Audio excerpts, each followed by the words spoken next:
Karanthur Markaz academy. പെട്ടെന്ന് 24 chief editor R Sreekandan Nair നയിക്കുന്ന ലഹരിക്കും അക്രമത്തിനുമെതിരെ നടത്തുന്ന കേരള യാത്ര ഇപ്പോൾ പര്യടനം തുടരുകയാണ്. ആ പര്യടനം ഇപ്പോൾ എത്തി നിൽക്കുന്നത് കോഴിക്കോട് മർക്കസിലാണ്. നമ്മുടെ യാത്ര കാരന്തൂർ മർക്കസിൽ എത്തി നിൽക്കുകയാണ്. ഉസ്താദ് കാന്തപുരം എ ബി അബൂബക്കർ മുസ്ലിയാറിന്റെ ആസ്ഥാനത്തേക്കാണ് നമ്മൾ പോയിരിക്കുന്നത് അല്ലേ? ഈ ലഹരിക്കെതിരെ ഒരുപക്ഷെ നേരത്തെ തന്നെ നമ്മളെക്കാളും മുമ്പേ ഒരുപാട് മുന്നേ തന്നെ ഉസ്താദിന്റെ പ്രഭാഷണങ്ങളൊക്കെ ലഹരിക്കെതിരെ കൃത്യമായ ഇടപെടൽ നടത്തിയിട്ടുണ്ട്. അതുകൊണ്ട് തന്നെ ഈ മർക്കസിലേക്ക് നമ്മൾ കയറുമ്പോൾ ഇതിനൊരു പ്രാധാന്യം കൂടുതൽ നമ്മുടെ യാത്ര ലഹരിക്കെതിരായ എന്തല്ല സാർ, സുഖം തന്നെയല്ലേ? സുഖം തന്നെ, സുഖം തന്നെ.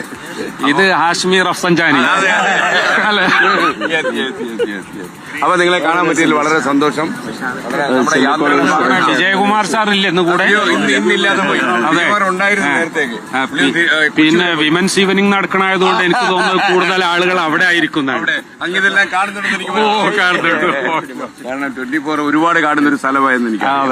ഓക്കെ, അപ്പൊ വളരെ സന്തോഷം അങ്ങനെ നേരിട്ട് കാണാൻ പറ്റിയത്. അപ്പൊ നമ്മള് എന്നാൽ അങ്ങോട്ട് പ്രൊസീഡ്, നമുക്ക് അങ്ങോട്ട് പ്രൊസീഡ് ചെയ്യാം.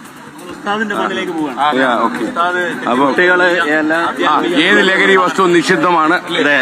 ലഹരി ഉപയോഗിക്കുന്നവന്റെ സമുദായത്തിൽപ്പെട്ടവനല്ല പ്രവാചകന്റെ വചനങ്ങൾ